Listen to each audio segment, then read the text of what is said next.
my God, I'm so excited. Yes, let me make sure. Welcome, everybody. Welcome, welcome, welcome. This is the full set, and I am your hostess with the most sex. My name is Didi Delgado, and today is the very first time in the history of this show where I am not high, other than on life, and just ecstatic that I'm here with my esteemed colleague, none other than Angel the Healer. Angel, welcome. How are you? I am well. Very blessed to be here. Very blessed to hold sacred space with you, Didi, as Yes, always. holding sacred space with this bitch is gonna be amazing. So, so welcome everyone. For those who are just joining, I'm gonna read Angel's bio, and we will get right into the proceedings this evening, if that's okay with y'all. So, for those of you who don't know, Angel the Healer is an Afro-Indigenous two-spirit healer, hood herbalist, and root worker centered in Hoodoo and Black spirituality. Angel is a domestic and sexual violence advocate since the age of 17, with the first goal being the healing of Black women first. Y'all better hit that Cashapp, that Venmo, and follow Angel on IG. Everything is at Angel the Healer. Angel! Buddha! How the fuck are you, baby? I'm so well. The past 2 weeks have been crazy as fuck. Everything within my spirit, especially like as a Pisces, as an empath, it has been heavy. Like I can feel the collective about every day. No matter if we're burning down a Wendy's or if we are rioting, just waking up with that type of energy in the past 2 weeks has been interesting. But I'm trying to focus on reminding Black folks that though pain comes with a lot of the Black experience, so does joy. The same reasons why our ancestors sang, danced, and praised God in the plantation fields is the same reason why I'll be on live just dancing while everything is going crazy. Just to remind folks that we're allowed to pain, we're allowed to pain in the ways that we need to pain, while at the same times we need to rejoice in the ways that we need to rejoice. Yes, yes. Oh my goodness. So I'm so excited to talk to you. I'm sharing this everywhere because I feel like everyone needs to get some of this loving. For those of y'all who are just tuning in, Angel's gonna do a grounding session with us first. So that way we could be ratchet and rooted at the same time. I need to like coin that. I need that on a shirt. I'm ratchet and rooted. Okay. Yes. Yes. And then what we're going to do is, as I'm asking questions, if people want Angel to pull a card, Angel is open to that. And this is going to be a different experience. This is the movement show right now, like, so I'm excited. Angel, do you have anything you have for me before I start in? I think that's perfect. Okay. I love when you tell me that. I would love to start with an energy reading just for the collective, to understand where we're all sitting today, where our energy is sitting. And of course, as a Pisces, again, you have to look at both the enlightened sense as well as the shadow to understand our full aspect of energy, where we're sitting in our light, where we're being seen, but also where we're not being seen. So I'd love to begin with that and pulling two cards. And of course, it makes a lot of sense. So let's begin about the water energy we're all in, the emotion we are all in, but also feeling like we got a billion and fucking things to do at once, but not knowing what to do outside of using our minds. So the energy of the octopus, where you see the rainbow essence within it, it's intellect, it's Black spirit, but also, its arms are everywhere in the darkness. And I think that makes a lot of sense to where we're all beginning today. Let's get into it. Let's get into these animal spirits. Yes. As I like to begin always with any of my readings, as an Afro-Indigenous person, I always like to work with animal spirits first, because the same way that we've had ancestors that work with the plants behind me, and they have had ancestors that got them there, we also have had animal spirits and animals that are around us now that can teach us wisdom, and whose ancestors were around our ancestors to teach us wisdom. And so I like to begin with that because it's very, very racist to run around and say, like, this is my spirit animal. I'm a wolf. I'm a turtle. And they don't understand like what that means, because there were tribes of the different aspects and different nations of Turtle Island that, like, you know, their medicine was centered in these animals or these plants, and that's why they named themselves after that, because they had a dedication, a Right. past viewership to that. But we don't, and so I like to remind folks of that prior to pulling anything, to be like, I work with animal spirits because they have ancestors, not because I'm trying to bastardize any Afro-Indigenous medicine. Thank you for that. I appreciate that framing. Thank you. But the octopus, let's begin. And you're saying that that's this water energy that we have now, right? Yeah, that's the enlightened sense. It's the sense of like where we're all being seen in the front, where our light sense is. But we also need to understand that if we're fully in the sun, if we're in the light, we're also at the same time casting a shadow. So we need to understand both. But the octopus, it's the energy of reaching, yearning, and lacking boundaries and direction. Let's talk about it. You better talk about boundaries. The octopus signifies a wonderfully perspective mind paired with a lack of healthy boundaries. Unfortunately, this results in well-intended but messy relationships. Let's talk about our relationship with the police right now. Anyway. Listen. The octopus entwines itself into other people's business and shares their own without restraint. They believe that's what it means to be close. If you notice after spending some time with someone that you feel drained or uneasy, the essence of the octopus is at play. Begin to establish healthy boundaries. Be patient and firm. Very old habit to break. When it's in balance, as it is for us, we are interested, engaged, and intelligent. But when it's out of balance, we can be needy, clingy, and lacking courage. And the thing that we need to do to bring octopus energy into balance is space to oneself and talk therapy. Well, let's talk about it. Let's talk about it. And then, like I was saying, you always want to, when doing an energy reading, at least my Piscean belief, have to draw a shadow card. And of course, that's within spirit, because of course. The golden egg. Golden egg, baby, the golden egg, which you are very familiar with.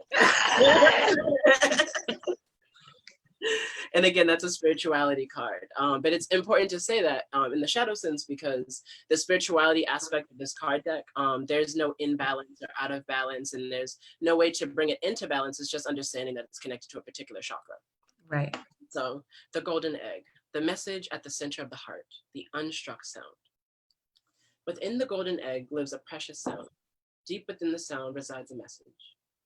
The sound cannot be heard, nor the message discerned, until we retreat from the noise of modern day life.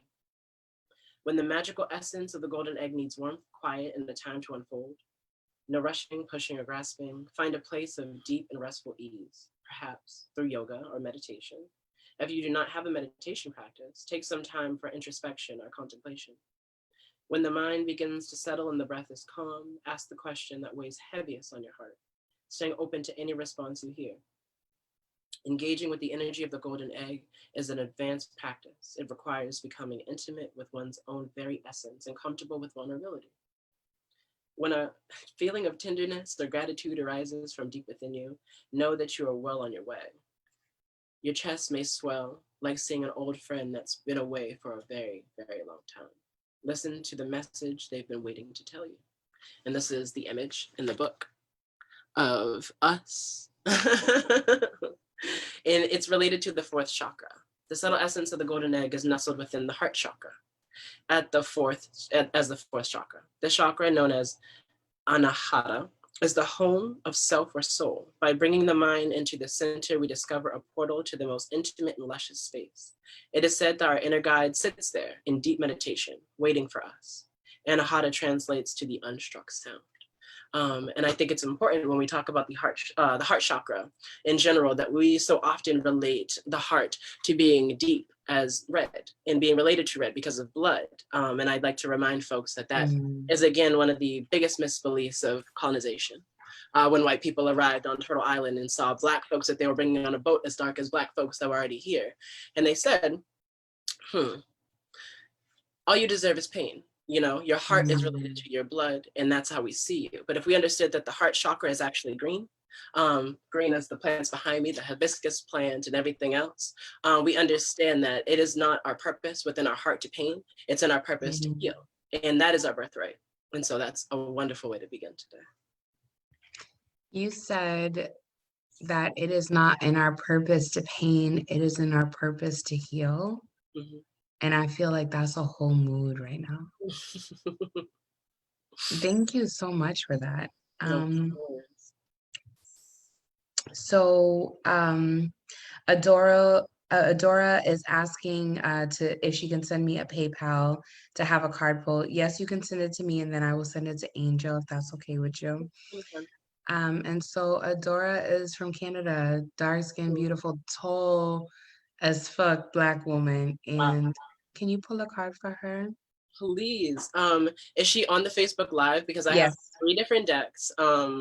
One that's particularly the animal spirit that I've been pulling from. If she would love that, I would love to pull it. But I also have an herbal spirit deck because, of course, I work with plant spirits as well. And then I have an Afro-Brazilian deck centered in more African spirituality. So I would love to give her that option of which one she would love to pull from and what's her question. If Okay. she wants an energy reading, perfectly fine. I could just do an energy reading too. Adora, so you have options. This is my you have options face because a Pisces bitch love options, okay? Like, you know what I'm saying? You know what I'm saying? So Adora, you can send me the money, but you don't have to do it right now. If you just want to ask your question or if you just want Angel to pull an energy card for you. And then Tatiana, I want to say Berlin said, tell Angel to go with what spirit tell them to pull. Okay, the Ori Queen. That's a part of my, that's my coven coming through. Thank you for Okay. Gang, gang, gang. I mean, in our healing collective. Oh, yes. You know, I'm the spicy one. I'm the swirling rainbow of the group. So, okay, let's begin there. Thank you, Tati. I would love to begin with the animal spirit because, again, that's where I'm centered in. But I would also pull herbal spirit deck just to understand the plant medicine, the plant spirit of where, what's the sister's name before Tati? Adora said, let's do energy. Adora. Yes, Isn't that a beautiful name? I love it. From Canada. Tati over here coming through with the yellow hearts. Gang, gang. So, dear sister, the card that just came up for you is the hyena card. Fire energy, half moon, like half darkness within the moon and half light. Very balanced. I always tell folk that when this card comes up, never to be too scared, even though it can be a little bit scary to look at because hyenas don't have a good rep. But again, if we listen to media, we would think us Black folk are bad. So that part. The hyena. So the hyena is the energy of humor, wit, and sarcasm. And again, it's a fire sign. So it's within your passion, where you're at within that fire within you. The hyena personality is a jokester and a crowd pleaser. But below the surface, there's unfulfilled dreams to be realized. When the hyena card appears, it's time to reflect on your resilience on sarcasm and humor to express your truth. Are you using jokes to hide old sentiments in relationships or to mask things that you feel uncomfortable discussing? What would happen if you took your goals seriously? When you're in balance in hyena energy, you are charming, witty, and fun to be around. But when you're out of balance, you're snippy, petty, and suspicious. And the way to bring hyena energy into balance is to practice sobriety, which can mean a lot of things. But I'll leave it there for her to interpret that. And then within the herbal spirit deck to understand what medicine that we can look at what plant spirit is coming up, in particular for this sister. Nine of Cups in the deck, which is related to, mind you, y'all, I've never heard of some of these herbs. This is a very old deck from the 70s. Squawi? I don't know, child, but all I could say is you in your bag. Look at you. You in your bag. 9 of Cups, meaning that in the earth element, in the earth sense, you are 9 out of 10. Donations.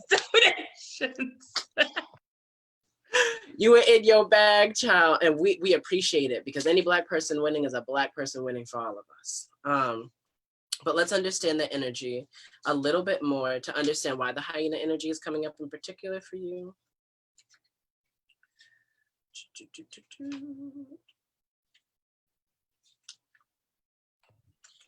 And for folks that are just joining, Angel is with us doing an energy reading. We're going to choose up to 5 people. So if you want to get on deck, please let us know. He's doing one currently for Adora. Thank you. Yes.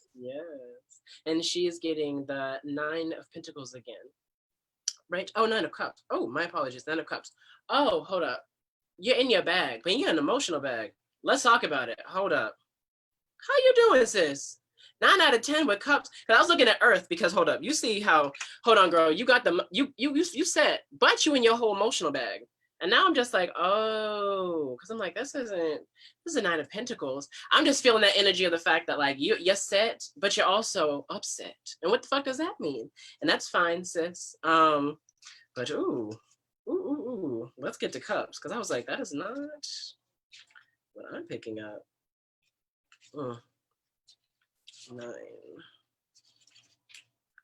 9 of Cups. So the 9 of Cups, and again, that's related to the herb.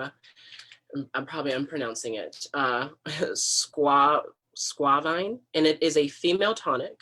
It's a diuretic. It's an astringent and an alternative.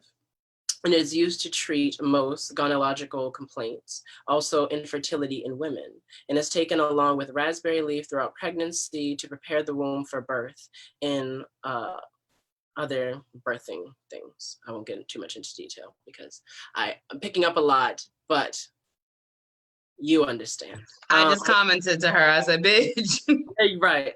And then divinatory meaning, it has to do with self-satisfaction, hoarding, greed, and can mean personal satisfaction for the questioner.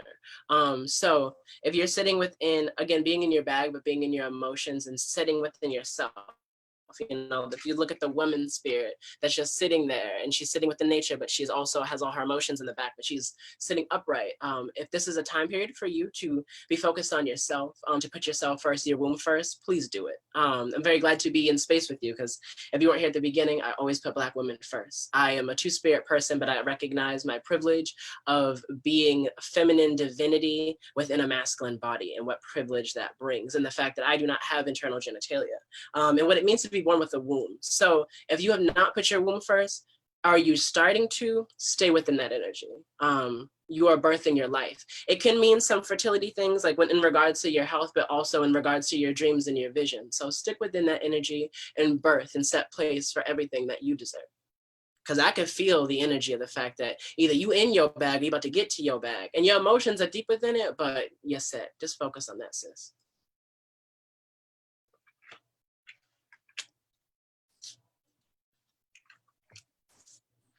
Thank you so much because I feel like it's a gift. I've asked other people if anyone else would like a card pulled, and I have a special treat coming up with you, so I won't be greedy. And also, can you pull a card for me? Yes. Which deck would you like? You know what? I would like number 3, whatever that means to you. Child, you would. You would. You know how we work in threes, child. You already know. Whatever that means to you. So, to me, that would be in my Afro-Brazilian deck. Oh, and you know what's funny about the Afro-Brazilian deck? A couple of activists from Brazil have reached out to me and they want me to have a conversation with them. So that's this Saturday. It's a little strange for some change, is all I'm saying to you. Hey, you already know how the serendipity works. So it's actually my favorite deck in the practice of understanding Ifa, the Orisha. I love to use the deck for that reason, because I'm very loved by many different spirits, even though I'm very uninitiated. And so I love this deck because it meets me where I'm at and tell me exactly what I need to know. And I only work for Black people. Like if you're white, know that this deck is not for you. You can't ask me for this deck. You can ask me for an animal spirit because baby, your ancestors run around with animals too. Pause. But at the same time period, this deck's not for you. So Dee Dee in particular. Hold up. Always, something is always falling. Whenever you're about to read for me, something is always falling. Every single time. I'm tired of this abundance fucking energy. Every single time, it's just like spirits like, if you don't let this motherfucker know that they are set. Because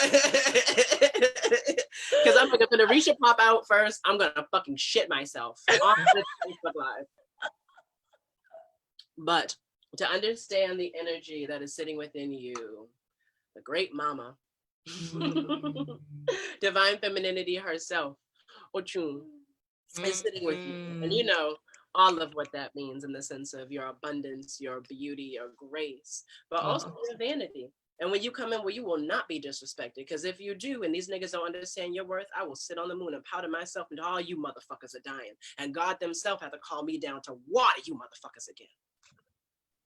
Ashe. Oh, again, I'm a hood herbalist and a hood The healer. hood herbalist. So I'm not gonna code switch. That is just that is a whole sacred knowledge, but also in the hood experience of the energy.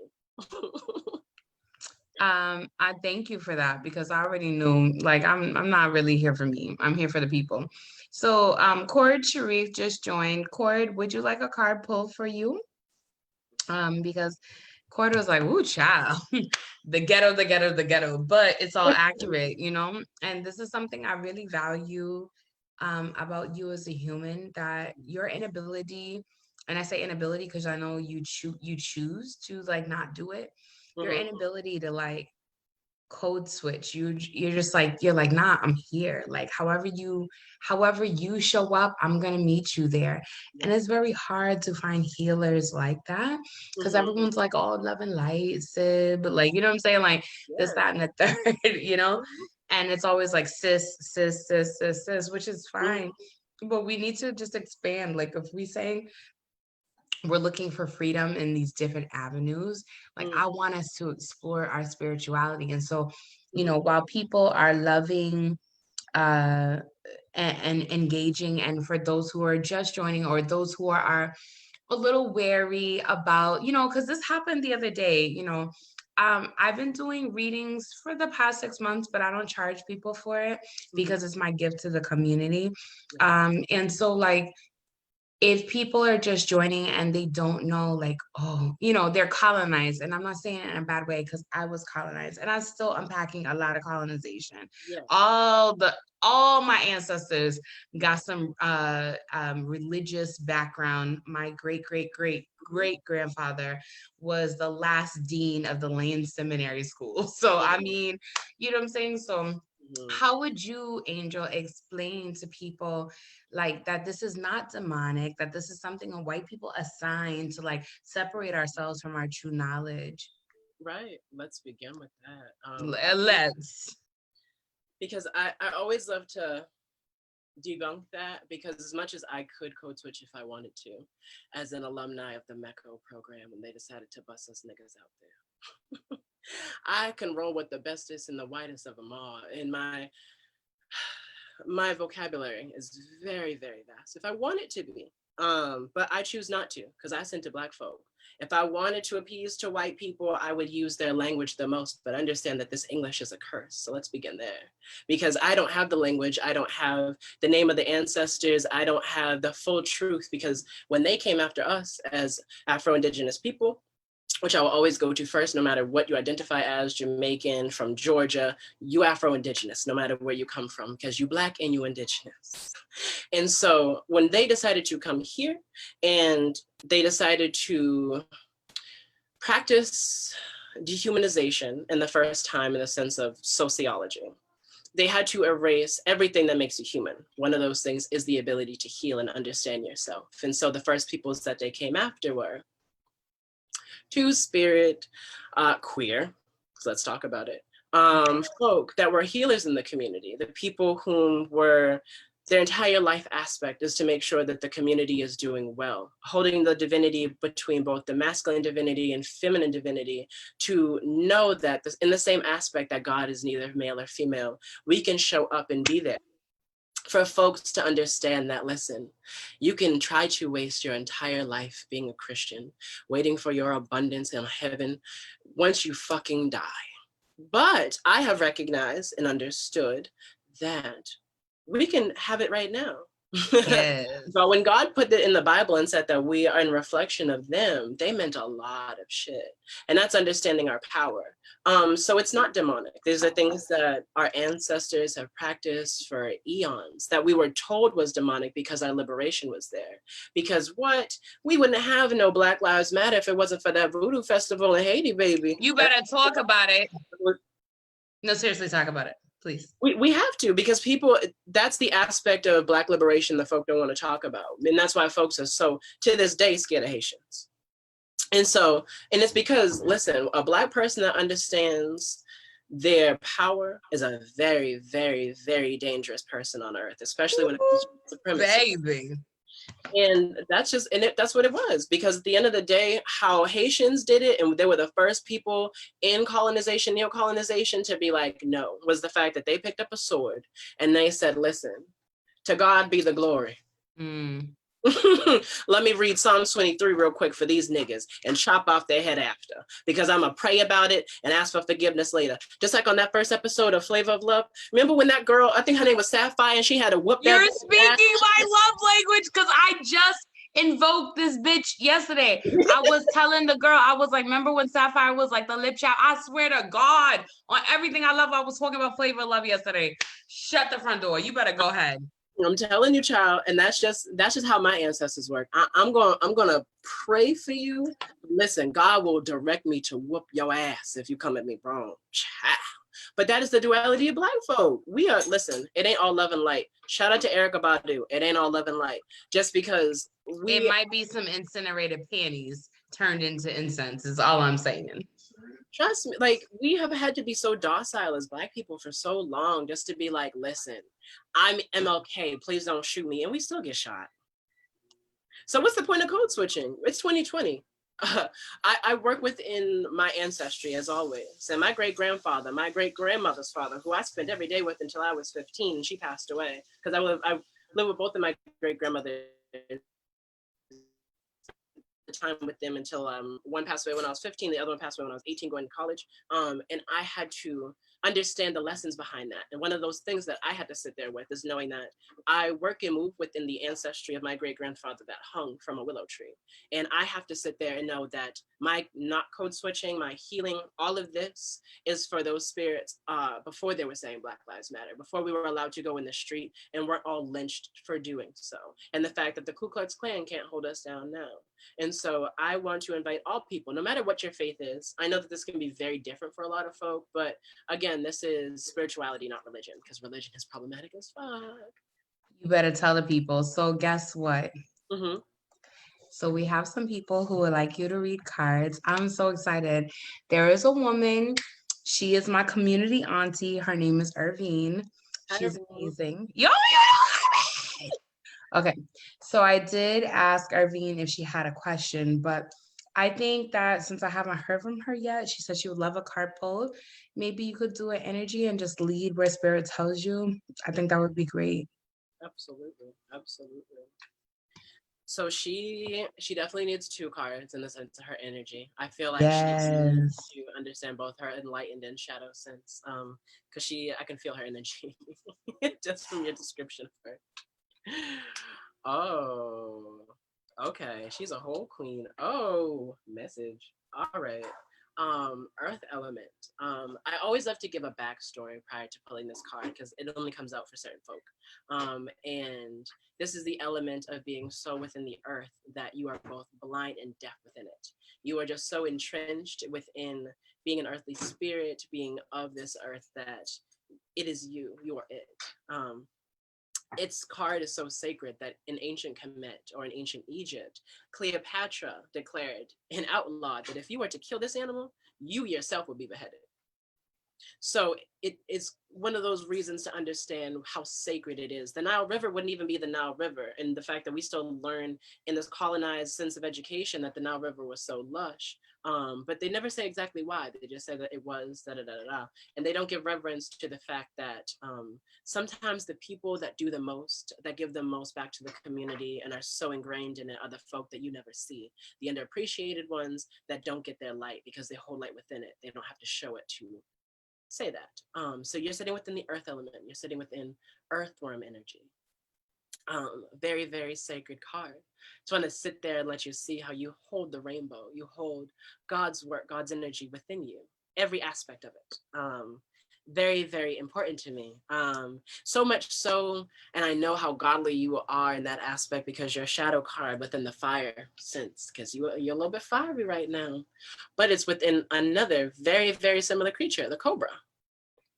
And that makes a lot of sense because I don't know you, but if these two cards are giving me some understanding, you do, again, a lot underground. You bring that life, you bring that ashe, and then folks don't understand that it's within the inner teacher within yourself, within that silence, that if someone may come at you wrong, you're ready to strike them. So approach with caution, which is a fabulous thing to have as a femme body, knowing that you yourself are your own protection. And also you call in protection without you needing to lift a finger, which is very, very powerful. Snake energy is very powerful. Let's begin there on the shadow aspect, just to have you understand your power, even within your darkness, even within the shadow work. So that Cobra is the energy of pausing, waiting, and the inner teacher. The Cobra represents a teacher, a spiritual guardian. The Cobra hovers and watches, ever present, ever protecting, ever loving. The essence of the Cobra is found deep within us in the form of the inner teacher and manifests externally in those guides who lead us along our path. What would it feel like to be a student again? Are you ready to learn? Remember the old saying, when the student is ready, the teacher appears. When it's in balance, as it can be, but it's not currently for you, you are a student of life, humble and wise. And when it's out of balance, Cobra energy can be a know-it-all and egocentric. And the way to bring it into balance is taking a class or studying. And what you need to study in particular is your earthworm energy. Going right back to everything that makes you who you are, but again, being so blind and so deaf within your faith, within your practice, that it is you, you are it. Earthworm, it's the energy of shy, hesitant, reluctant to share inner vision. So where are you within your visions? Because it's about time that your spirit guides are like, it's time for you to show your light. It's just your time. We have all felt the woes of earthworm energy at some point along the way. Earthworm indicates a newbie or novice working to establish confidence in a new field. Others around you may seem wise and experienced, but it's important to remember they once felt earthworm energy too. This card is a reminder not to be intimidated or to lose hope. Mastery takes time, and you're on the right track. Besides, rumor has it that a beginner's mind offers the most valuable insight. When it's in balance, as it is for you, you are earnest, intelligent, and valuable. But when it's out of balance, you can also be self-conscious and apprehensive. And the way to bring into balance is to speak up and risk embarrassment. It's time for you to share your dreams, sis. It's time for you to do that inner work because it's beyond you. I appreciate that personal reading, and I'm just going to throw a monkey wrench all up in it. I remember 2014 that Irvine was doing, working at ABCD. I think that she still works there. I don't want to put things into her. You're on mute, baby. I remember the first time I met, thank you, Irvine, it was at a vision board event for Safer is the New Sexy. And it was all about like sexual education and condoms and dental dams and whatever, all this shit, whatever, right? So like, you know, I was like, okay, Irvine, you out here. And we shared an Uber together, and I forget why. I think it was for a play at Emerson. And Irvine has just so much gift. Right. And like, I can't believe I'm saying this. Irvine has something that a lot of people take for granted. It's a giving, right?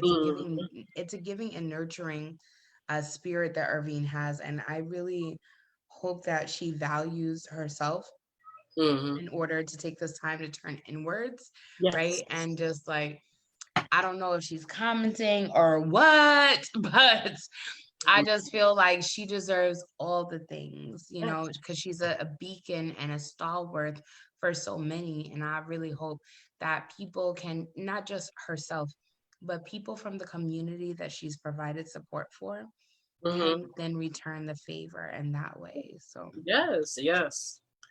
Yes, I respect and love all that. And I wanted to make sure I pull one plant spirit for her to understand exactly where she's coming from. Good, because she said it's hitting home, boo-boo. Child. Yeah, it's time for her to step up in her own bag. I don't even want to flip this because it actually is one of the cards that I thought it was before when it comes to being 10 of Pentacles. So 1 out of 10, you are in your whole physical bag. It's the wild yam, by the way. I have $5, please, Irvine. Thank you. I don't know where, like, I don't know why the sweet potato in particular may have some type of significance in your life. But the wild yam's coming up for you. I didn't even know that was a card within this deck. So actually, let me dive a little bit deeper to have you understand what it means to fully be in your bag. Because again, you have a lot of dreams to share. You're so deep within it, and you're so guided by everything beyond you that it's just time for you to understand your worth, your value, and to be like, listen, a 1 out of 10, I'm a 10 out of 10 when it comes to my fucking value, my earth element, the things that I can bring to myself and for myself, firstly. But the 10, 10 of Pentacles, the wild yam, it's an antispasmodic, it's a diaphoretic, and it's used for liver and gallbladder problems, thus helping to prevent and eliminate gas. Where are you sitting within holding things within your stomach? Gas can indicate where you are not communicating, because air energy is communication, and you being bloated within the fact that you're not communicating in the ways that you need to. Because again, if we understand that all physical symptoms have spiritual roots, we can understand why if you're dealing with any gassy type of issue, gastrointestinal issues right now, this might be something to help you. And also in divinatory purposes, it has to do with moving into a time or place of abundance and opportunity. The chance for material prosperity will be more than apparent. Do we need to talk about it anymore, sis? Hop in your bag. Angel, thank you. I have one more person. I have definitely offered this. Shout out to Rita and Beth who have joined.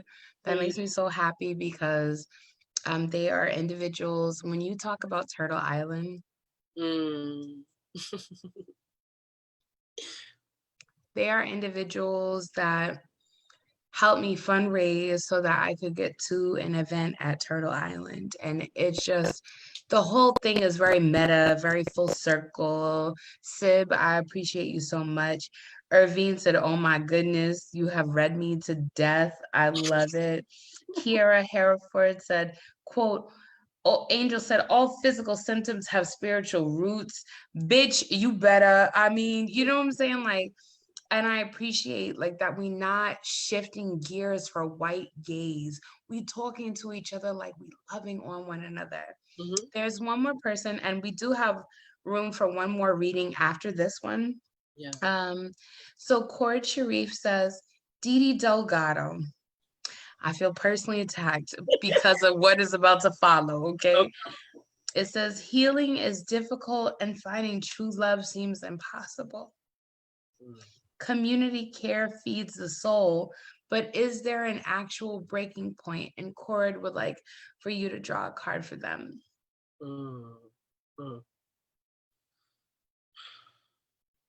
Wow. I have asked this question show after show. What does Black love look like for all Black people, right? Right. That is very, in a time right now, that is such a great question. I'm gonna again rely probably on all the decks, but then of course start off with everything with the fact that the big mama wanted to show up, Ochun, at the beginning of this reading. Black love starts with that radical self-love of self. When you accept every aspect of yourself, the things that you love about yourself, the things that are fucked up about you, the things that people hate about you, the things that people like about you. It's within that understanding that your humanity is complex and you deserve that complexity. You deserve every intersection where you are met within your culture, within we all are.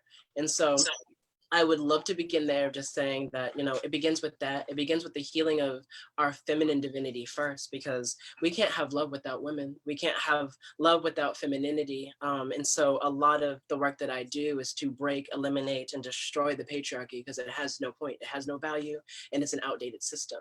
And so I always like to begin there, decolonizing our sense of that sense, because we run around. There's not many folks like you and I, Didi, who understand our like you and us. Divinity is ancestral. And understanding that aspect of being like, where does love begin for me? Because not many people can love the feminine aspect inside of themselves enough to say, oh, it starts with me, and then all you niggas can come in line, So I'd love to begin there. Fox energy. The wise teacher. Woo! Child, the ghetto. Woo! This is like one of my favorite love cards to come up too. So like that's really interesting that wants to come up. Let's just talk about it. I'm not even gonna try to be biased to like when the fox comes up. Again, What does the fox say? What does the fox say, child? Only Pisces are this good at like pop culture references, child. Like, come on.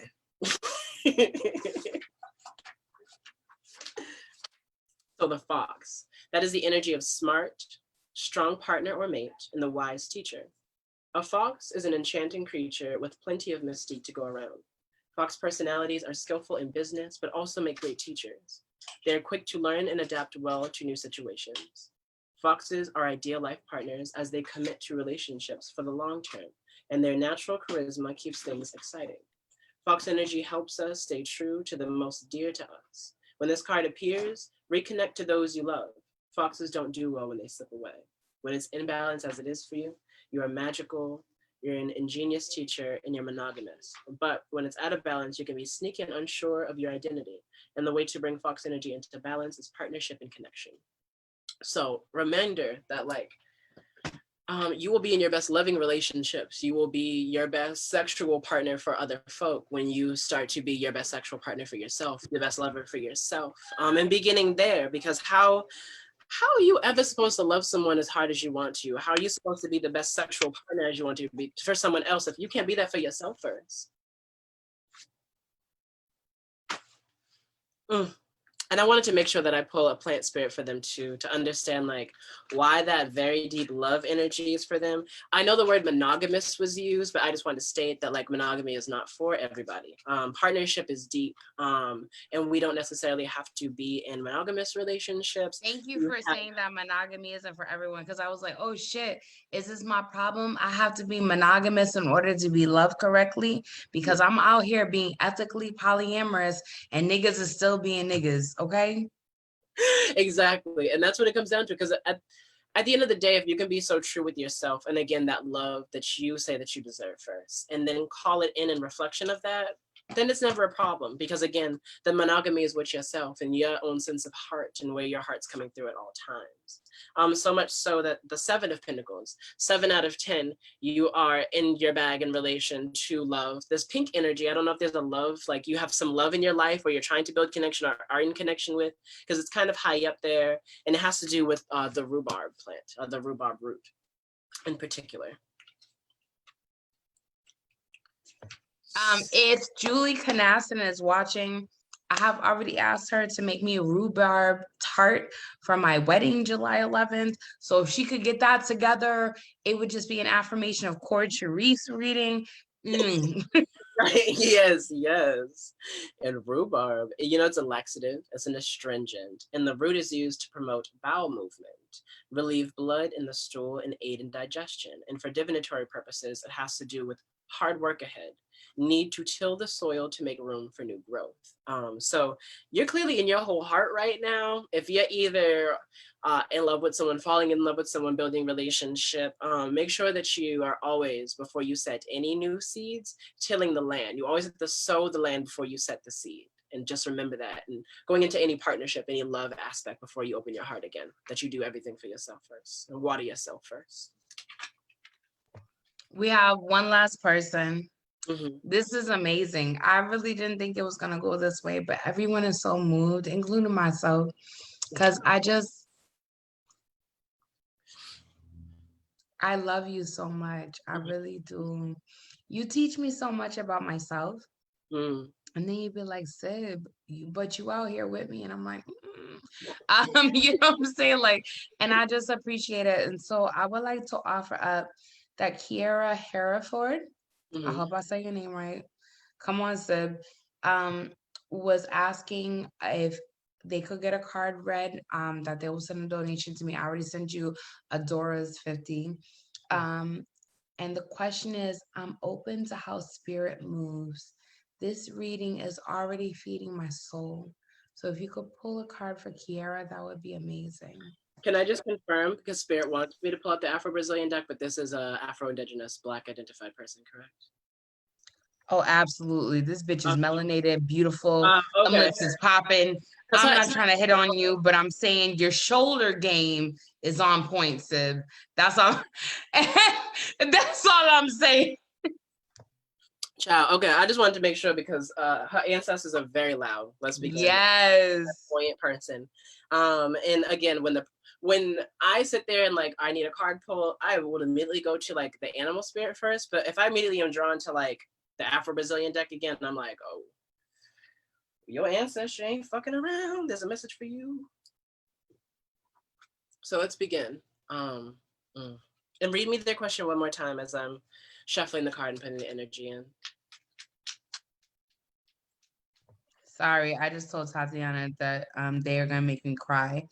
So Cord said, I'm truly moved by my reading. I'll drop some cash in your bank.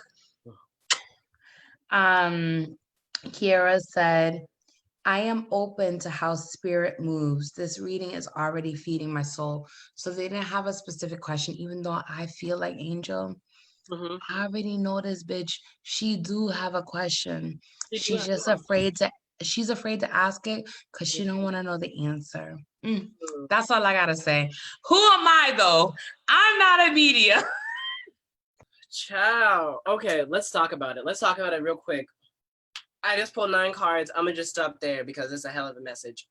Let's get into it. Again, I use more of this deck for like fortune telling, divination in the sense of like heavier aspects, because if a message is needed, a message is needed. Sis, you need to do some offering.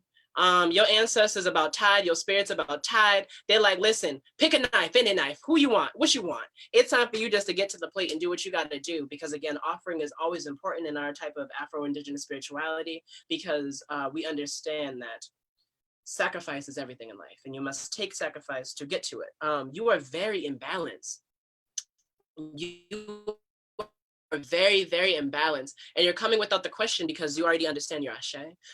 Because you don't need to question another human to understand the message that spirit has for you. So much so, again, you could be off in the motherfucking woods by yourself and calling all that energy of the 3 trees. Your ancestors are all around you. They don't play with you, and so you have to stick within that energy. Just stay looking up, stay within that energy that you're with, because in the future sense, the Lover's card's coming up for you. Ochosi, the hunter, but also understand that balance within the fact that he has the arrow in one hand, but he also has in his magical hand the broom. So understand your balance, your divinity within that, but also how justice is sitting with you. Oba, one of the many wives of Shango, is coming up for you, in your dedication to such. You know, she is so dedicated that she cut off her own ear to be in dedication to her faith, her belief, her union. So you are indefinitely that. You are a fighter. You're within that. And you're using your ashe for all that. It's not like it's being seen. But the biggest thing that you need to understand that it may not be the time for you to like step up and step out in the ways that you are feeling drawn to and your ancestors are drawing you to. Babalue, the Orisha of death, disease, isolation, desolation is sitting within you. Know that spiritual solitude is very, very important in your growth and your understanding towards everything you do and going forward. Even within my life, I have to take a step back and be like, I need time for myself. I need to have time to reflect and be in silence, because everything you do is in the sense of Oludumare, which is another aspect of God or God. And if you don't understand that so much of the work that you do, Olodumare.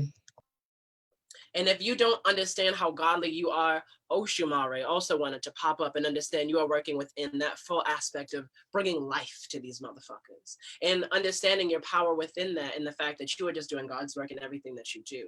So stick within that, but know it's time for you to use that passion you have of justice and things to take a step back and sit and reflect prior to you going out there and doing the work that is drawing and calling you within spirit. Even if it's your ancestors, even if it's a deity, even if it's whatever, you must sit back and understand all the lessons prior to getting out there again. But understand, again, this is very godly work. You are very divinely protected by both your ancestors, God, and everything in between. So just know that, and I hope that that resonates with you. Again, your ancestors don't play. They literally were like, hold up. You don't need no divination. We need offering. Let's start off there. Let me tell you, because you already knew, but let me affirm for you, right? That's what I'm gonna lead with. First of all, whatever the fuck this nigga got for me. What is this called? Capriccio, passion fruit sangria. I don't know what this 14% alcohol volume content is doing to my soul, but gracias a Olodumare, okay? Because this shit is hitting. That Kiera said, I literally said these words to my mother today. Wow. I'm being still today. She said, I can't even type fast enough. Not a lie was told. I'm trying to tell you, I brought Angel here for all the goodness. If y'all don't know, you wasn't even here for the plug, my nigga. But if y'all don't know, I'm letting you know that this beautiful human spirited person is doing readings and will read you for filth and will read you with love and then will recommend all the things because I am searching for God where they left their shoes at. And by goodness, by grace, by hook, by crook, I'm gonna find it. And I appreciate so much your journey. I don't even know, like half the shit you went through. This is drunk Dee dialing back. I don't even know half the shit you went through in order to get here at this precipice, but it's necessary, it's needed, it's viable. You are who you are, and everybody is in need of what you have to say. And I appreciate that so much because the humbleness, the oh, let me lick my eyebrows in. The humbleness and also the assuredness that comes along with being you is a desirable trait. And it's something that you're worthy of because you worked for it, right? Sometimes we're worthy because it was bestowed upon us. But even though it was bestowed upon you, you worked for it. Angel, I could read it in you. I could feel it in you. And I just appreciate you so much. I want to ask you, as a queer identified person, someone who, I can't believe I'm about to ask you this motherfucking question, but you said anything goes. Woo, child, the ghetto. So you said that as a queer, indigenous, two-spirited person, that you have roots in hoodoo and root work, right? What do you think about the Ifa tradition? And a lot of the times I'm asking because my heart bleeds for the Babalaos. You know, that like whole tradition so immensely that is amazing, but don't allow space for like, you understand what I'm saying? And so what do you think is the remedy for that? Because we have to shift, we have to move. There's so many of us and like so much of them, and like we have to build together. So what do you think is the shift? I think that that comes through the fact that not only, shout out to Mama Asha before I even say this, and teaching me these principles and values and setting them in my heart in 2020. I think that we as African bodies, Black bodies, no matter where we stand on our faith, need to recognize that colonization and white supremacy has many faces and creeps up as the devil or a demon in many of ways, but it always ends in ism. And so I say that to say, we need to recognize how we need to decolonize our own spirits, our own hearts, our own minds, our own religions, and recognize that, again, my queerness is ancestral, my gender fluidity is ancestral. But when they erased us as Black people, or tried to, I should say, they erased us first. They said that we don't have complexity. So that's why everything is black and white, male, female, straight or gay, good or bad. And that is just so inhumane to not understand that we are very complex beings. And so I think the remedy for that is to work within our own heart and do the shadow work that we all have to do.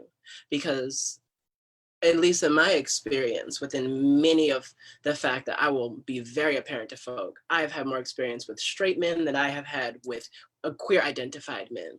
And if we just talk about the things that we don't want to talk about, such as women talking about the issues that they deal with, and now only in this generation, sadly enough, are we talking about sexual violence in America. Like, that is fucking sad.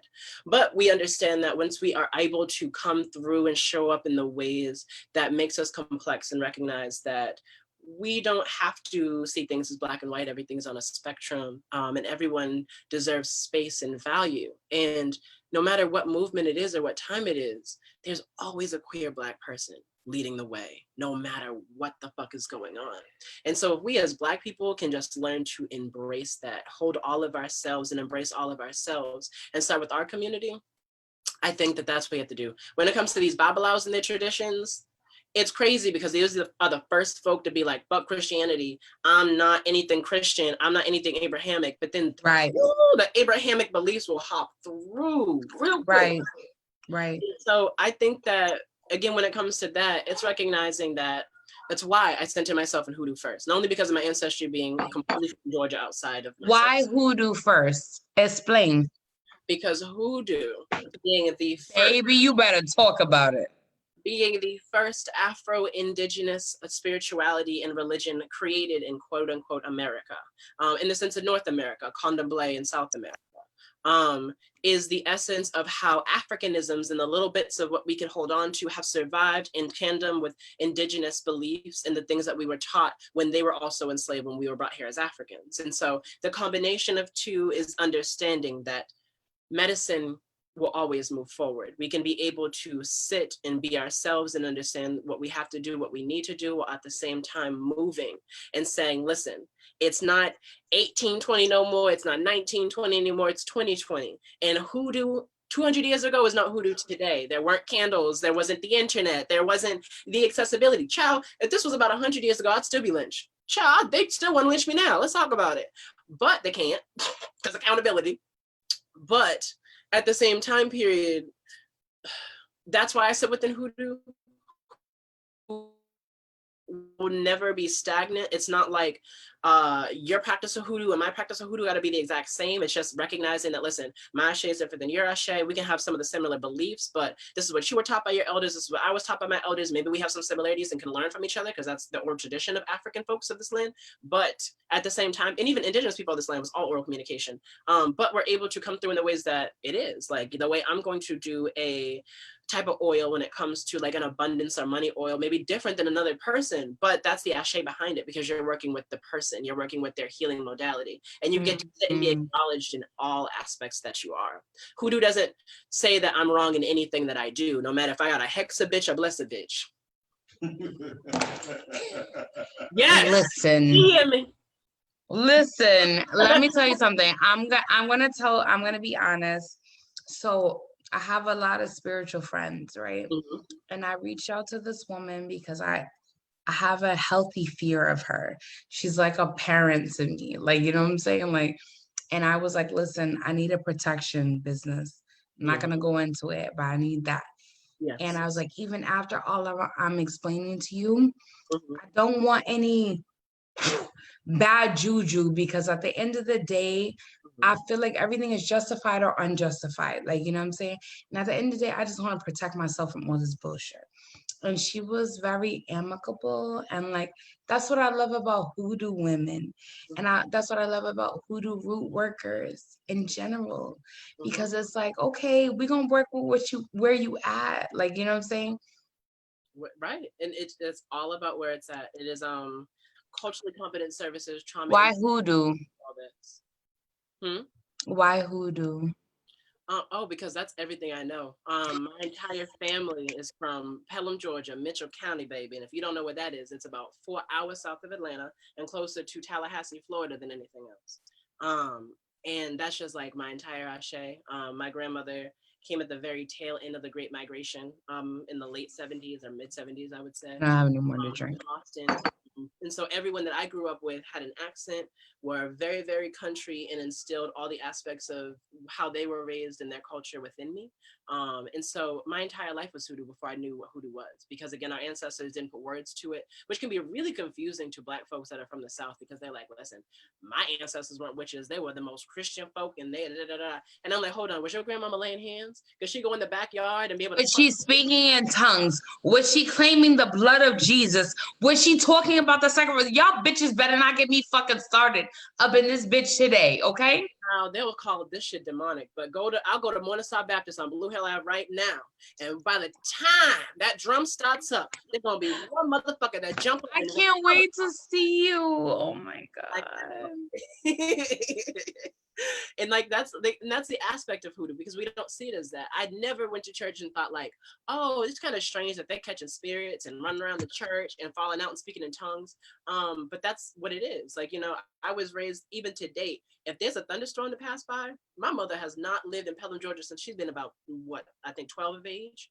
And still she'll be like, shut the lights off. You need to cut the lights off. Da, da, da, da. Mm-hmm.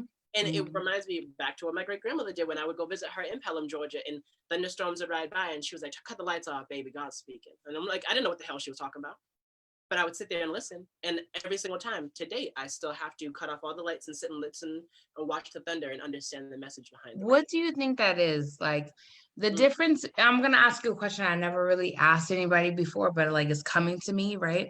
Like as a question we need to ask ourselves in order to explore it. What's the difference between superstition and actual instruction from my ancestors? And I'm gonna say it because you just told me about like how your grandparents told you to turn the lights off. Mm-hmm. My grandmother, she said whenever we drive by a graveyard to hold our breath. And I know a lot of people have heard that, you know. So what is the spiritual significance from like being superstitious and also listening to like to the things that like, so that we're not open portals to everything that can come into us? Come on, a drunk bitch know how to ask questions, okay? Yes, I think that is a fabulous question. I would say the difference between superstition and your ancestors, there really isn't one. I think that the things that were seen as superstition within our ancestors was their connectivity to the interconnectedness of the universe, and understanding that everything has meaning.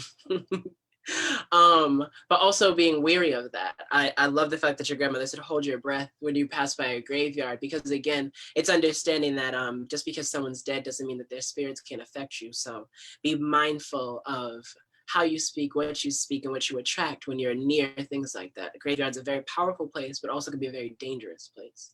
And so it's in that understanding of like, why did she make us hold our breath? It makes you question that when you're older of like, is that superstition or was there a spiritual reason behind it? And it just makes you recognize that if anything, she made you be conscious and grounded, that every single time that you passed by a graveyard, that you are mindful that you are doing so, you know? Better talk about it. Right. I always tell folk that they're like, oh, a lot of folk think that Southern Black folks are hard of hearing, but Black women, just like any aspect of everything, they understand everything that you hear. They hear everything. They see everything. They just want you to repeat yourself so you can hear yourself. So they're going to ask you, baby, what you say?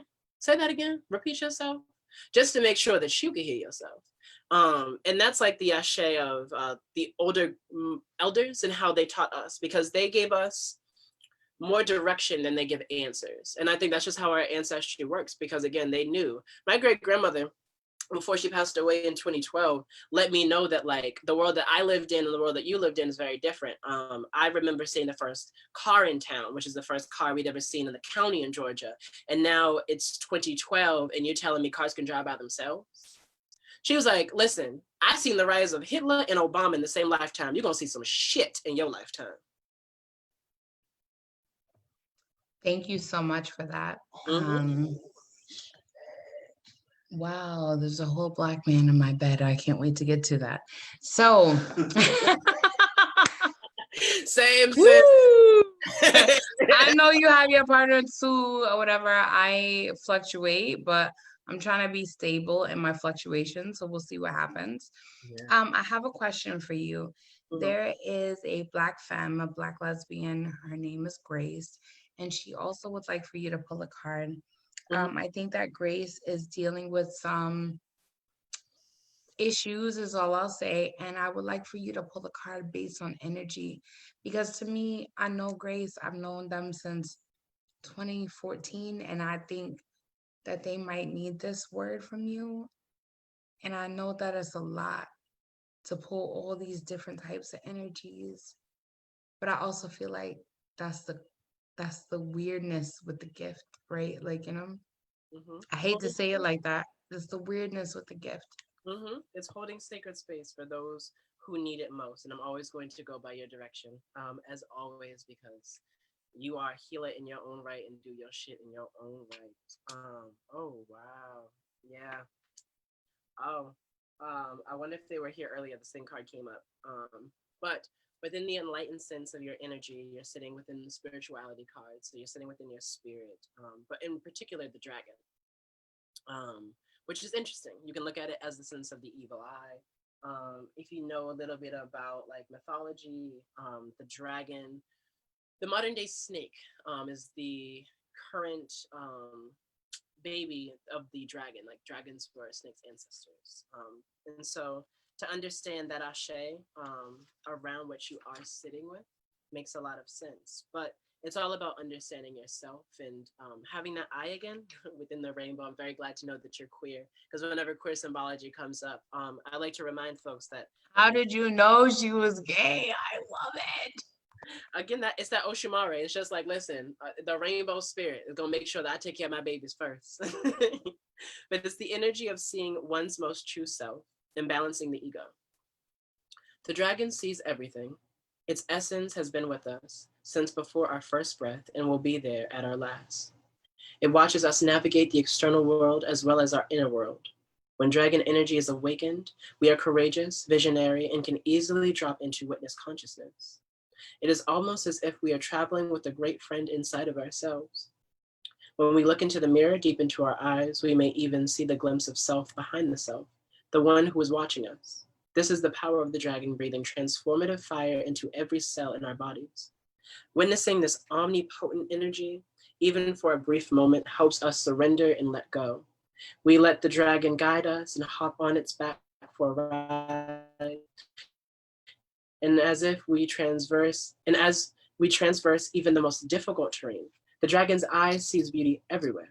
It is said that if a yogi does not see beauty in the world, their Agni is dim.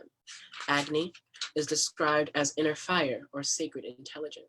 So it's really like where you're sitting within that sacred understanding of yourself in the world.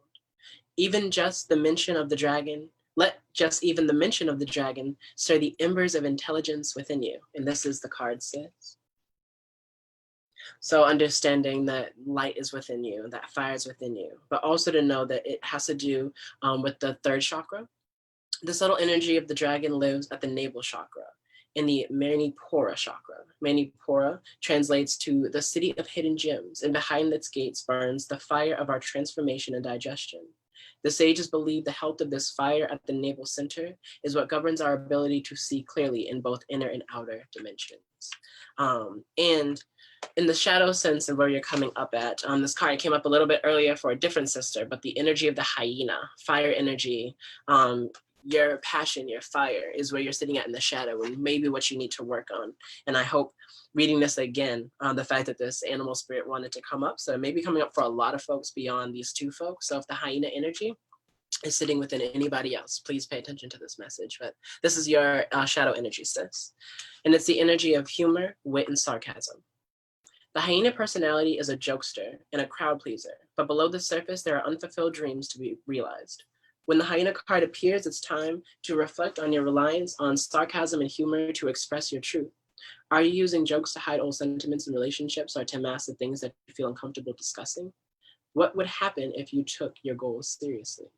When it's in balance as it can be, but it's not currently for you, you are charming, witty, and fun to be around. But when it's out of balance, you can be scrappy, petty, and suspicious. And the way to bring hyena energy into balance is to practice sobriety. To understand the animal, like the plant aspect, because I feel like you need a full reading. Compared to everyone, I don't know why. I think you need to make sure that I pull all the cards. I would agree with you. Knowing Grace, I would agree with you. And that's all I'll say. Oh, wow. So you need a lot of protection. You need to, and I want to be really trauma informed before I say this. This herb comes up a lot when I do spiritual baths for babies and children. So I don't know where you're sitting within your childhood trauma, your childhood self, and sitting within that, but you need to continue to protect that. When this card comes up, especially in the shadow sense, it means that you're a very light spirit. You're very like delicate, but you need to understand the same reason that I run around with protection talisman on at all times, to protect myself, because I'm a gentle spirit. You need to start doing the same for yourself. The sense of the dragon, it came up with the energy of the Knight of Cups. So meaning that within your sense of emotions, you're a knight within it. I'll show you exactly what the card looks like. And in particular, it has to do with the energy and plant spirit of sarsaparilla. Let's get into it. What I can mostly tell you is that sarsaparilla is a aphrodisiac, mostly for folks that are born with external genitalia. But I think that it can be pretty much for anybody. But let's get into it. Cups, cups, cups, and Knight of Cups. Knight of Cups, sarsaparilla. It's an alternative, it's a tonic, and it's an aphrodisiac. It's used for the stomach, liver, and skin disorders, and has definite tonic properties in the will to enhance male sexual energy. So I don't know where you're sitting at within your male energy, but maybe that's something that you need to focus on in your truth, and the fact that like the aspect of the dragons coming up of knowing your true self and focusing on the ego. And in divinatory purposes, it has to do with a lover, a person trying to make advantages and overturns for specific propositions. So again, I don't know where love energy is sitting within you. You love for yourself, you love with another person. But within that shadow aspect of the hyena, you're getting Angelica. Angelica root is my favorite root to work with, again, when it comes to protecting innocent bodies. So mostly children and babies. So the fact that this card's coming up for you, I'm not even gonna pull it out because I'm just gonna say exactly how spirit is telling me. It's in the major arcana set of the deck, and it has to do with the sun. And it's really interesting that in the hyena card, you see how it has the moon that's half lit, half not. And then in the deeper aspect of the roots that you need to be working with is understanding your light, the sun card, and understanding who you are and how you are. So know that you may shine bright and you may be seen in a lot of ways, but in the times where you're sitting with the moon, protect yourself. Do the work that you need to do. I'm not sure when's the last time you did your own spiritual bath. But if you don't know how to make one, all you really need right now is basil. If you go to the grocery store and buy some fresh basil, boil it on the stove for a little bit and then put it in your bath water. A basil bath is fantastic for sweetening your life, because you need to recognize that you hold the power of the sun, but within that you need to sit and take care of that inner child, that inner little girl, your childhood self, that shadow work that you need to focus on. And I hope that makes sense, and I'm not reading too much, but that is what I'm feeling with that. For some reason, I need you to talk about the basil bath because my entire life, I broke the cup that's full of Pepsi and I refuse to pick it up. So if you could talk about the basil bath. Yes, I love basil baths. They're related to the energy of divine femininity, sweetness, love, sweet waters. Basil is fantastic for divinatory purposes. It's one of those heavy hitters in Hoodoo that is good for so many different things. Actually, in fact, I'll share a resource with folks because, again, I think that this medicine should be for everybody. And I hate when people are gatekeepers to this shit. You made me buy it and I bought it. If 5 people right now comment that they want this book after you tell them about it, I will buy it. Only the first 5 people because I ain't got no more money. Yes. And so I'll pull out this like really good resource for folks just to talk about basil outside of myself and how I use it. Because again, when you're working in the type of craft that this Afro-Indigenous medicine, as much as you want to practice your own magic and build your own magic, you also want to give respect to the elders and root workers before you. So basil, it's to enhance your love life, sparkle in your lover's food. Sparkle basil in the bath for new refreshing love to come into your life or to wash an old love out of your life. I don't know what about this love situation's coming up and who you either need to call in or wash out, baby, but you need to do one of them. No evil can stay where basil is placed. If you suspect that there is an evil presence in your home or business, spread basil on the floor throughout the premises. And in the sense of hoodoo, one thing you can do in the sense of a mojo bag is in a red flannel pouch, mix the herbs of rosebuds, lavender flowers, and couch grass. Tie the pouch tightly and wear a string around your neck to mend a broken heart and attract a new lover. And then also it breaks it down to basil leaves. Not sure what's the difference in this book. Oh, I guess dried. Dry and crush and then cook in your food for luck and success. Dry and crush it is said that if you cook basil into a woman's food, it will increase her fertility. And to carry in a red conjure bag around your neck for protection. So basil has many purposes. And like I said, it's a heavy hitter. I love it for sweetening, love, attraction, divination purposes, things like that. So I highly attract if you need some sweetness in your life, just sit with basil. All you need is basil, your favorite tea, and a little bit of honey, baby. Angel, you have to be a recurring guest on my show. So many people have identified with this space. I will call it that. I would like for this to be a formal invitation for you to come back once a month. I don't even know what the fuck I'm doing, but I guess I got a podcast. You episode number 48. You know what I'm saying? Wow. And it's wild because I have almost a year's worth. If I was the show Insecure, right, I would do the show once a week, and I would have a year's worth built into a month and a half. So I want to thank you for being a part of this project. I want to thank you for being a healer that has presented themselves to me in so many ways. And so there's a question that I ask everybody that comes on the show. Is there anything, because I feel like you want to come back, but you need to put a place mark on me, bitch, put a pin in it, put that in the bicycle rack, is there anything that you're surprised I didn't ask you about or you wanted to offer to my audience? And the second question is, who would you like to see on the show? That's two fabulous questions. I'm gonna take. I know my pussy's wet just thinking about how easily these questions come to me. Yes. I would say, and if you ever needed connection to do so, I'd love to make connection. First of all, has Monica been on the show yet? I'm trying to get Monica on the show. She's so busy. That's my bestie, but she's so busy. I know. I would love Miss Monica because when I think of even how I know Didi Delgado, it's because of Miss Monica Cannon Grant, excuse me. And I would love to see them. I would love. I'm gonna just leave it there. Miss You gotta tell Monica because she thinks that I'm just trying to flex and be like, "Oh, come to my show." I'm like, niggas want to see you too, bitch. It's not just me that like you. You know what I'm saying? She is the shit. Y'all are both the shit. But so often when we are eagles and hawks, we think that we are just nightingales. But if we remember that we have a song that is divine, even if we're in the plumage of other brown birds and we just get mixed in, no one can use our voice the way we can. And that's how y'all two are set up. So I'd definitely say Miss Monica for that. Surprise, I wanted to say. Oh, in that, how we met and giving all that love and everything to you. I want you to me? Yes, back to you and Miss. Let me take off my pants real quick. Hold on. Yes. So, but go ahead. You can keep talking. Yes, y'all get into the selfie, y'all. Y'all get into it. But how I met Didi was through Didi being the only keynote speaker I managed to make last year when going to the Boston Women's Conference and Marginalized Gender Conference.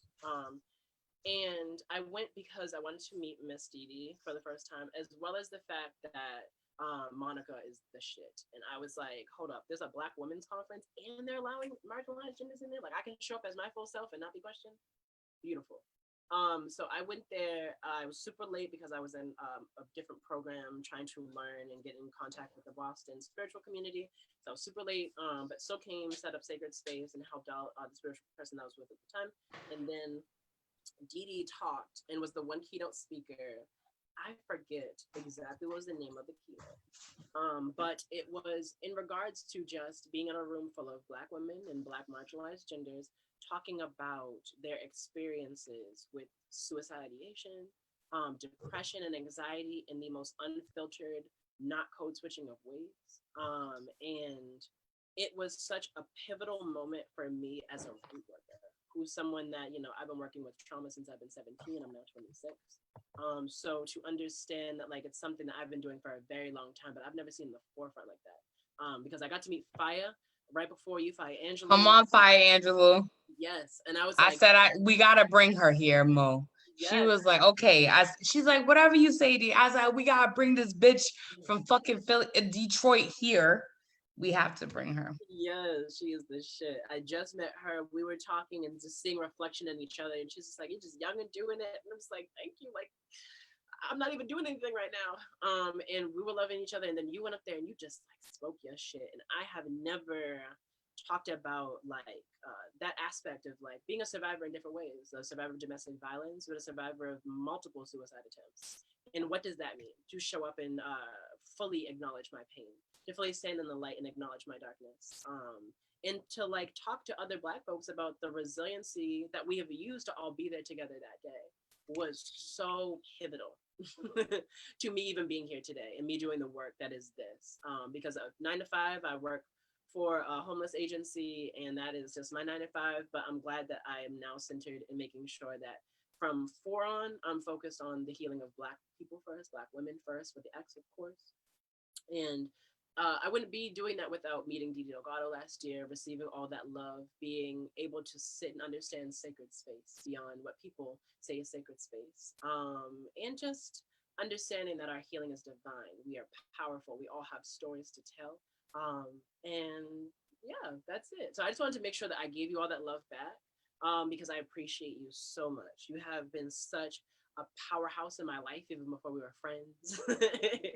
And so I appreciate you. I appreciate you for teaching me that I don't have to teach these niggas gender 101 no more. My name is Angel and my pronouns Angel, and that's on period.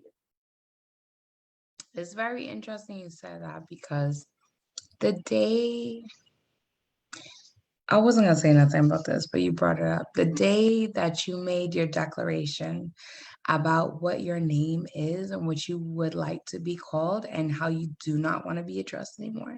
Mm-hmm. Someone, I don't know, I'm just gonna go on a limb and say this person maybe physically attracted me. I don't know. I'm just gonna say I get the vibe. Right. Was like, oh, why, is your pronoun Didi? And I was like, yo, I've learned from so many great dope ass, like a lot of people assign me as non-binary, and I don't think I'm that either. I wouldn't say I'm two-spirited because I don't know enough about that. I like to personally identify myself as gender fluid because I feel like I'm just who I am, and it's okay to express myself in all ways.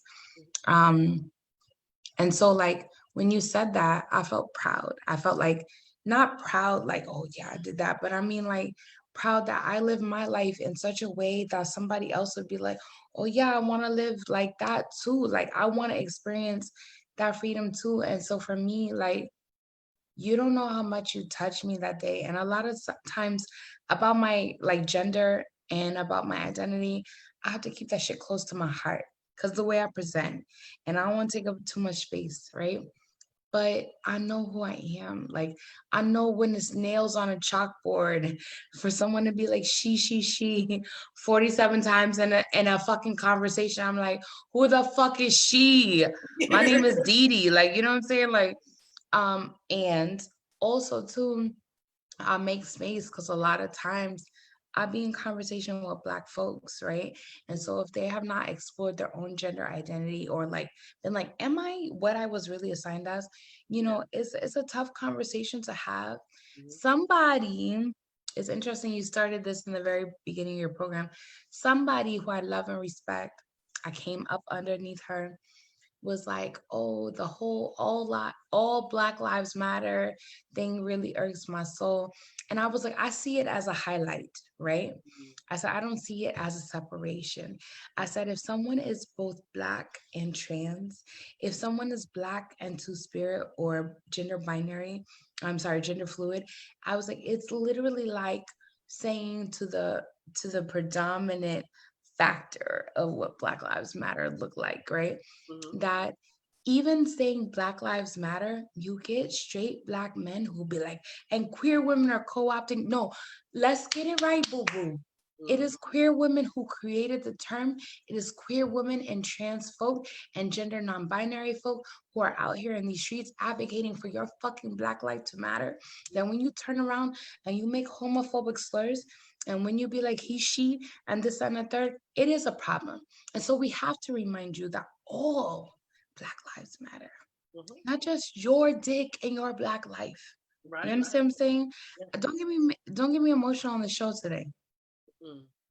No, I feel that. I feel all that, because the thing is that we as Black folk, or I should say marginalized folk, have a hard time within our own identities of privilege, you know? And I will always have that in that type of conversation, because I'm like, listen, I show up in a lot of marginalized ways, but I can also show up in the way that I'm privileged, as the fact that my gender expression is very cis male. Like, if you were to see me in public, you're going to assume that that's a protection layer. How I need to go out. And like, I survived Mattapan, going through Dudley when Dudley was before gentrification.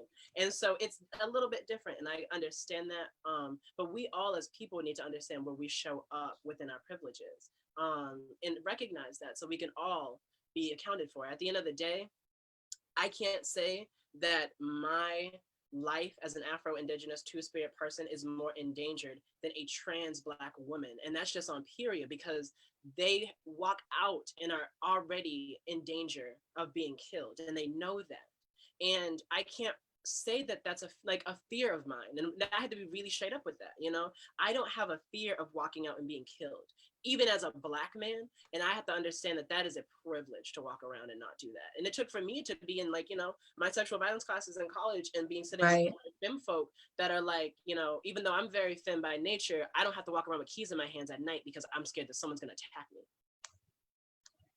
So we have to all understand that privilege. We all have to sit within that and understand that, because, again, all Black lives matter. And unfortunately, if you're a cis Black male, your life is a lot more secure than a trans Black woman who are still killed on the daily. So don't get me wrong, like also too, like one of the people on my team always like, oh, well, you know, statistically speaking, I don't give a fuck about statistics, because at the end of the day, if you talk about poverty, you already know who's part of the statistic. So when I talk about Black Lives Mattering, I already know who's part of the statistic.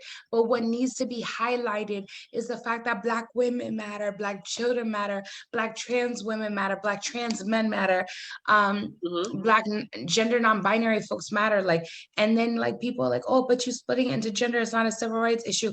You tell that to the motherfuckers who just almost lost their title fucking shit. You understand what I'm saying? Like, it do matter. It is a civil rights issue, because it's the right to exist as who the fuck you are. Yes, I understand a lot of Black folks are like, oh, well, at face value, I see color. You can't tell me at face value you don't see fucking queer too? Are you nuts? Right. And I'm saying this as a nutty ass bitch. I gotta keep qualifying that, because I literally live with borderline personality disorder, and I'll be like, bitch, are you nuts? And I'm like, you're being ableist. Like, you know, fuck y'all. You know what I'm saying? And I need y'all to come correct. At the end of the day, if we say Black Lives Matter, and it's all, I see femmes, Black body femmes out in these streets, don't fucking come to me when I say Breonna Taylor life matter.